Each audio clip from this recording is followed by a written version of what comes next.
Welcome to the University of Findlay's Art and Culture Show. I'm Sharinda Welton, your host, and I'm very excited to introduce you to Dr. Justine Shuey.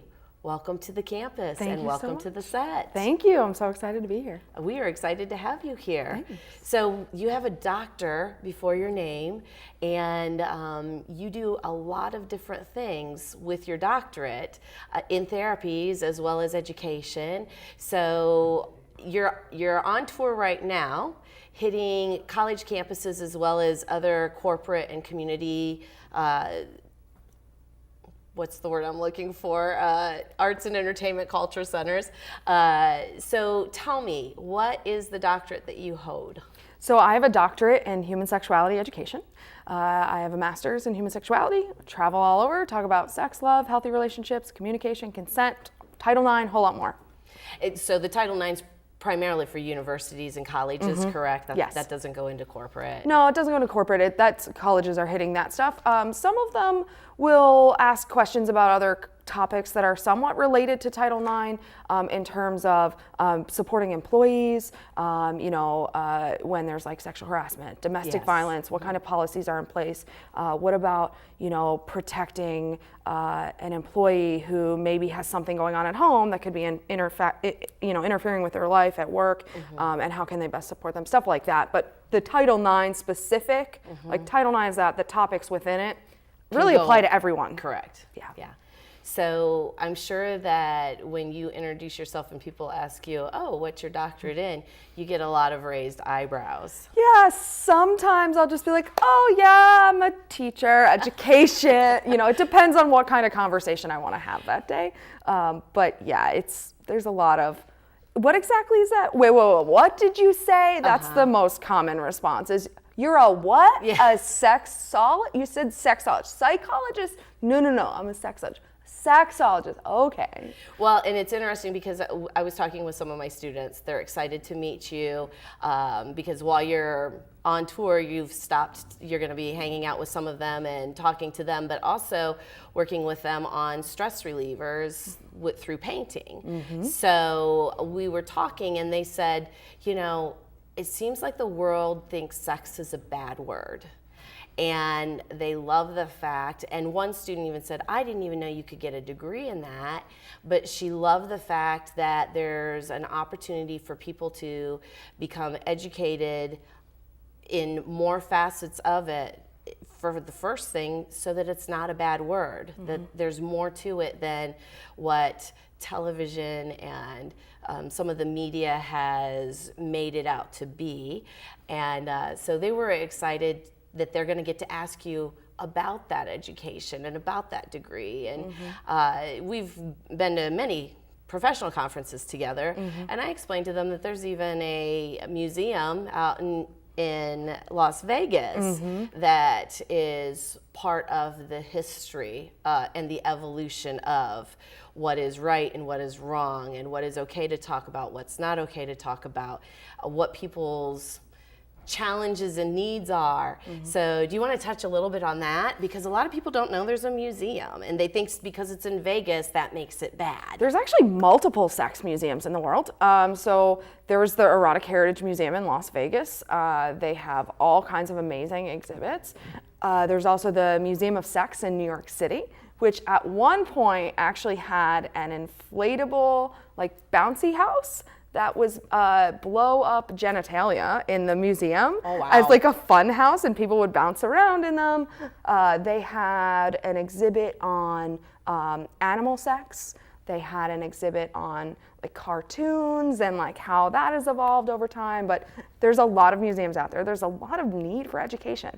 The reality is, in the United States, it is not federally mandated for students to receive medically or factually accurate information about sex. So in schools in the United States, students can be taught by the teachers, by these people who are claiming to be professionals, inaccurate information about sex and sexuality. Because, part of it is we have this society that's sort of a sex-negative society. Sex is a bad word. The reality is individuals are sexual beings throughout the entire lifespan, regardless of whether or not they're sexually active. You might even have someone who's asexual, not sexually attracted to other people, still, is a sexual being and expresses their sexuality in a lot of different ways, whether or not they're having sex. So people need to learn about sex. People want the information. People want to learn about sex. They want to know about sex. They want to have sex in theory. And so we want to make sure that they're having, safe sex. They're making informed decisions. They're understanding, healthy sexuality, healthy relationships, communication, and especially right now, affirmative enthusiastic consent. Like we can't talk about yes means yes, affirmative consent enough, especially just turn on the news any day. Me Too and everything else, it never ends. So people want the information, they need the information, but at the same time, it's stressful. They need to feel safe. It's anxious. And for me, as a sex educator who's doing this work, who's hearing these stories from people all the time, it's really easy to get burnt out. And so I started painting just to relax for myself, and then just sort of brought it to the world and was like, hey, I'm not the most amazing artist in the world, but I can relax and I can have fun and I can show other people how to do it. Because that's the point. It's not, hey, create this amazing masterpiece. Sit and chill for an hour. Get out of your own head. Like, yeah, you might be painting something completely unrelated. You might be painting something that's more related to sexuality. In April, just past April, I did an event at a college where it was for Sexual Assault Awareness Month, but the whole event was a self-care event. And so what they did was they had slam poetry, all about all survivors, telling stories and sharing stories, going on the projector in the background. So that was sort of what you heard. But otherwise, people just chilled and painted. And once everybody was started and settled and whatnot, we turned off the screen for a little, and I sort of gave a mini lecture on affirmative enthusiastic consent and stats on survivors. A lot of people believe that up to half of all sexual assault allegations are false. If you look at the media right now, everyone's saying, oh, maybe that's not true. The reality is, statistically speaking, only 2 to 8% actually are false. So people need this information. We need to be believing people. But more importantly, we really need to be taking care of ourselves and examining our own attitudes and beliefs around all these issues. And I'm glad you brought that up. I had the opportunity to sit in one of your professional ed sessions a couple years ago where you do a session with the STAR. And that made such a huge positive impact on my life. Could you tell us a little bit about the STAR, the paper STAR we receive, and what happens within that exercise? Because you do such an awesome job with the circle of people there, but I know that this is a passion to sensitize and also empower people to think beyond their perspectives and their borders. So will you talk about that a little bit? So the Coming Out Stars, it's not my activity. So it can be Googled, people can find it online, but it's called Coming Out Stars. And the way it works, everyone receives a star. Everyone who's participating receives a star. And the stars are different colors, which represent different things later down the line. No one knows that. So everybody receives a paper star. First, they write their name in the center because the star is their world. And then they're gonna put around the points of the star, the people and things in their life that are most important to them. So each point of the star will have things like closest family member, best friend, your community. What kind of community are you in? Are you in a sorority, a fraternity? Your career ambitions. What do you want? What's your dream in life? And all these different points on the stars. And what happens is everyone stands in a circle silently, and we go through the activity. And so we read through, and it starts in the beginning and says, okay, so this is a coming out star. The star represents your world and all of the people in it. We're going to take you through the exercise of the coming out process, and the individuals who have their star go through the process of what it would be like to come out to this point of the star. So their friend, their closest family member, their community, their dreams, their goals, whatever. And they go through the activity, and some people, based on the colors of their star is great, stays put. Everyone's supporting them, loves them, perfect world. Perfect world. Then there's some people who have different color stars, and it says, okay, well, they do sort of support you, but only with time, so you're gonna fold that corner back. Then there's people who, based on the color of their star, they came out to this person in their life, maybe their closest family member, who rejected them, decided never want to speak to them again. They tear off that piece of the star. They drop it to the ground. And you see everyone's face. You see them silently feel it in the room. So you just repeat this activity. And so it goes from, you go through each point, and different people do different things. Some people are going to have a full star at the end. Some people are going to rip their star up and throw it to the ground, representing the 40% of LGBT youth who commit suicide, or homelessness, or there's different stats that are put in there around individuals who identify of a diversity of sexual diversity, gender diversity, all that kind of stuff. And so it goes through that whole process, and then afterwards we all discuss it. How did it feel? How did it feel to be next to someone who was ripping off that star? How did it feel to rip your star up to the ground? Sometimes people cry. I sometimes see students who have a full star crying for the other people in the room because they're not there. As perfect. Yeah. It's not as perfect, and they want to be an ally. They want to go across the room and hug that person, and it's difficult for some people to imagine. If someone identifies as straight, it might be difficult for them to imagine what it would be like to come out. So we sort of start the activity by talking about, people come out about all kinds of things. These are some of the things people come out about. And it might have nothing to do with sex, but still you might come out and you might get rejected for that. Take, for example, politics. Someone could come out about their political affiliation and someone might support them and someone else might say, hey, because of this, I don't want you in my life anymore. And so we see that bullying all the time on social media. We see it all the time. It has nothing to do with, has nothing to do with anything. But because of that, connection, people can sometimes feel it for them, and they're like, oh, well, what would my world be like if this person wasn't in it? People often share stories too. I remember one of the stories that'll never stick with me was an advisor. I was doing this at a college, and it was the Gay Straight Alliance had hosted this. So there was faculty and students and staff. There's a whole mix of people, packed room, people sitting on the floor. It's great. But someone who was an advisor was sharing a story about how she was talking about language that people use.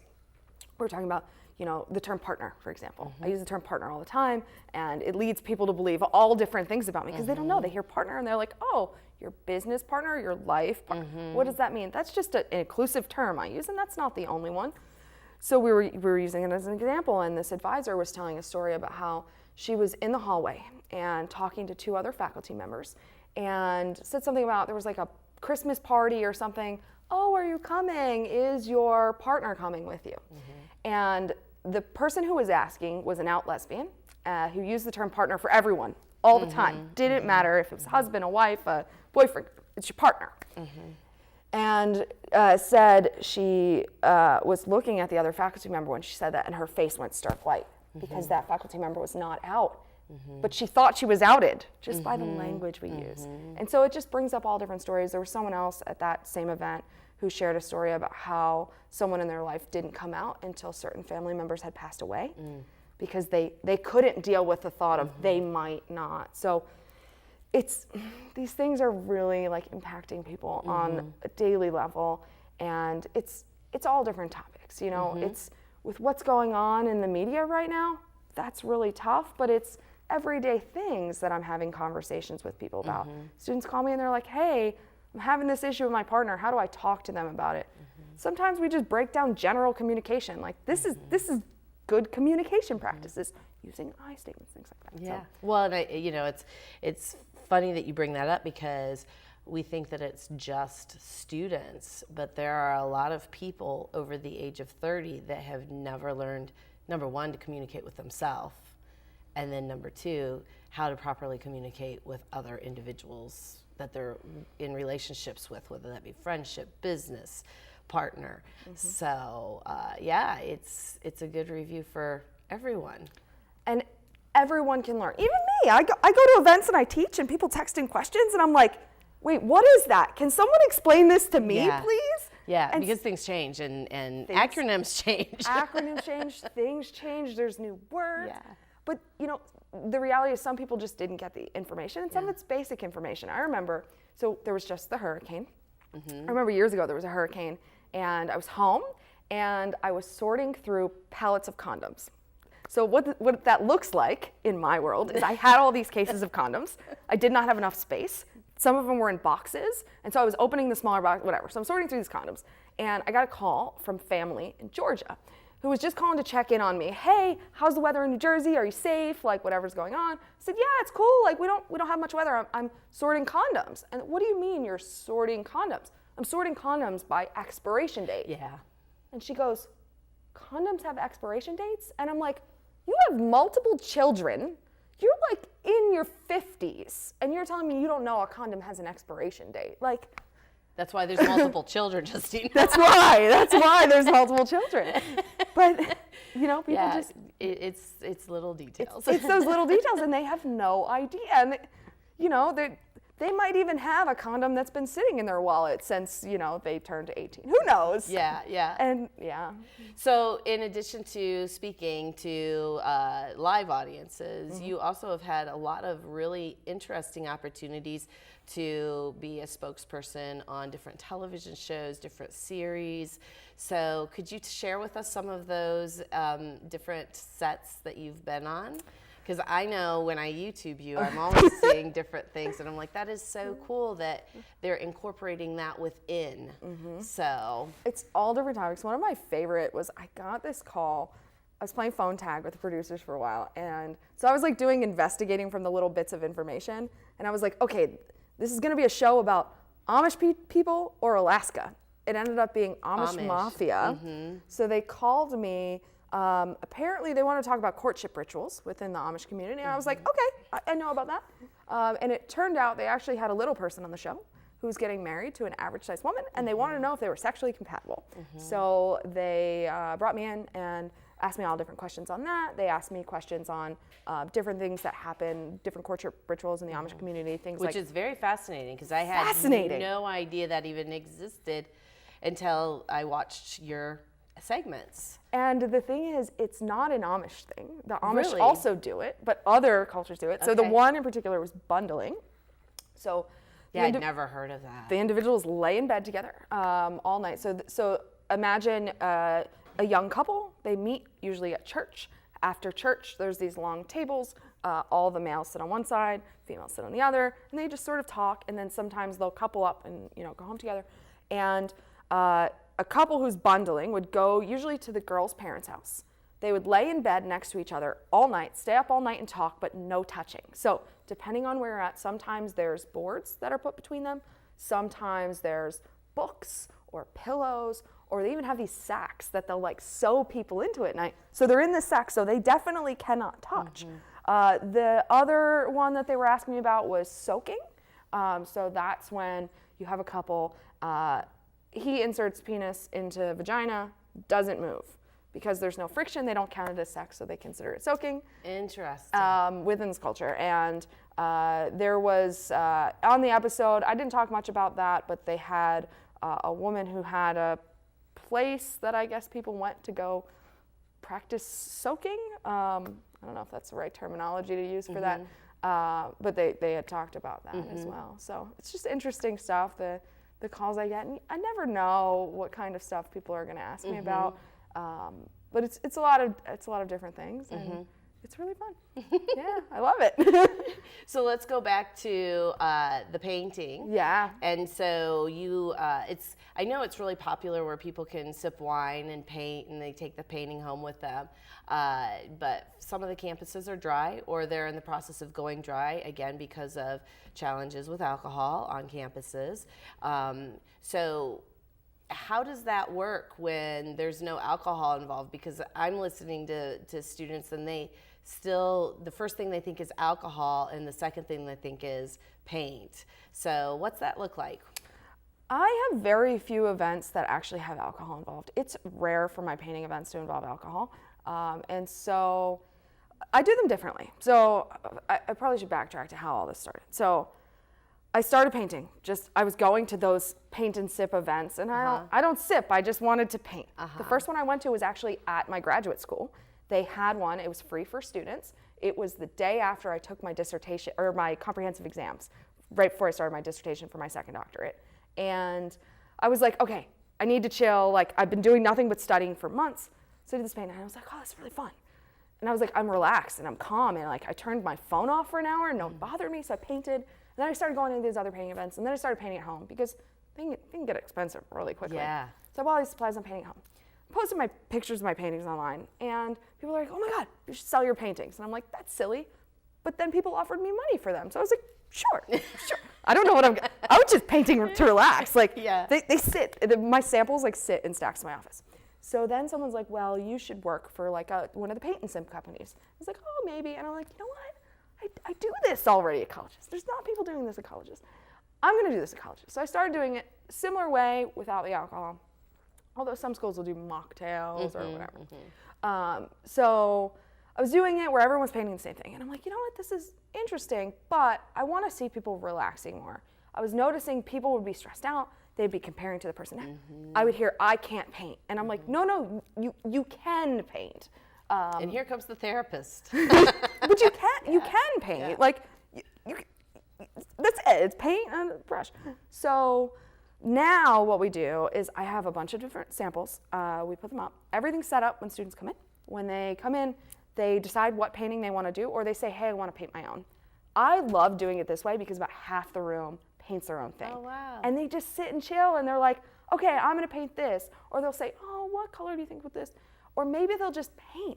And so sometimes I'll sit there and I'll see people, and their painting looks like nothing. It's the most abstract thing in the world, but they're just sitting there, and they're just putting paint back and forth. And they're so chill and relaxed the whole time. I'm like, okay, mission accomplished. But they can get the instructions so they can get help. They're no longer comparing to the people next to them because they're like, oh, well, mine doesn't have to look like yours because I'm painting a deer and you're painting an elephant and, you know, I'm painting a tree and whatever. They can customize it, they can have fun, but that's it. They just sit and paint and chill for an hour or hour and a half or 2 hours, however long it takes. And it's just really relaxing and really calming and therapeutic. And I remember seeing stuff I was at one of those like cute little shops at the shore, and it said, painting is cheaper than therapy. And it's so true, like it is. It's just a way to relax. Well, and your event that you do host on campuses, it won a national award last year. Congratulations. It did. I'm really excited about that because this was just sort of a hobby turned into an accidental business that it won the award, and I won the award for speaking, and then I actually just won another award in Canada for speaking. Congratulations. Thank you. That's awesome. It's really awesome, and I'm excited, and I'm looking forward to the future of merging some of the two, the sex and the painting a little more. I've got some events coming up in the spring that are going to be really awesome. I have one where the school wants to paint conversation hearts around Valentine's Day with different things on them. And we're going to talk about communication and consent while they're painting a little bit, just so that they are getting some content, but also doing that and figuring out more ways to tie the two together. In the fall of last year, I did a couple of events where we did rainbow trees for Coming Out Week, and we talked about coming out, and we talked about what it means, and LGBT terminology and inclusive language, and so they were listening while they're just painting along and having a good time. So do you ever do any events for families? So we've done this, we've talked about the STAR experience. Have you ever hosted an event, not necessarily at a university or corporate level, but maybe on a local level, where you've had students say, this is my process, but I would like to incorporate my family with me in this process.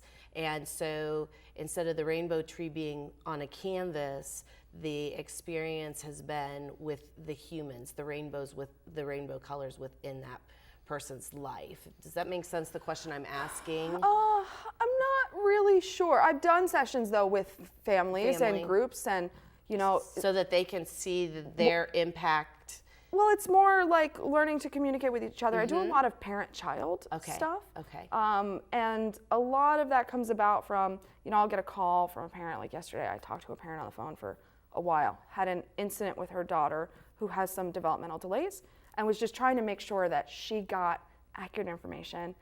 And her mom was being such an advocate, but at the same time was like cautious, panicking. Yeah. And I was like, no, the fact that you called, like, you've got this. But yeah, I do work with couples and individuals, and I sit down with a lot of like poly groups of people, so polyamorous people, so many loves, so consensual non-monogamy, and so you might have like a triad or multiple partners or whatever. So yeah, work with lots of different people. Cool. Yeah. So If you had one thing, one statistic you wanted to share today in closing this up, what would that be? Maybe one or two that you know for a fact are not out where everyone's hearing them all the time. You've mentioned a couple of them today. So, things that people don't know that they should know. Okay, so here's a big one. Here's the one I hear all the time. I constantly tell people, I'm going to speak at such and such college. I'm going to talk about consent. Well, why are you talking about consent? No means no. Everyone thinks consent is no means no. It's not no means no. It's yes means yes. It's affirmative enthusiastic consent. It's not they didn't say no. It's did they say yes? Did you have a conversation? As a sexologist, I feel like if you can't talk to your partner about sex and sexuality, you probably shouldn't be having sex with them. So I think that's a big one. I hear about a lot. There's so many. I could sit here all day. I don't think there's just one or two. I feel like that's the big one that I think people need a lot of re-education on right now. Because for years, when we grew up, it was it's no means no. Oh, okay, that's true, but there's a lot of reasons why someone wouldn't say no. That's just not good enough. Yeah. So do you have a website that if people are curious or they want to ask you more questions on their own, or they're interested in booking you, that they can go to? Yeah, so for my sex talks, drshuey.com, DRSHUEY.com. All my social media is Dr. spelled out DOCTOR, Shuey, SHUEY. So you can hit me up on all social media. For painting, it's Painting with Justine, Justine, for all the painting things. So come paint with me, come talk about sex, hang out. It's going to be a fun time. Thank you. Thank you for taking time to come to campus and to meet with our students as well as our community. And we look forward to many years working with you. Thank you so much. I'm so excited to be here. And we thank you for tuning in. We look forward to seeing you the next time on University of Findlay's Art and Culture Show.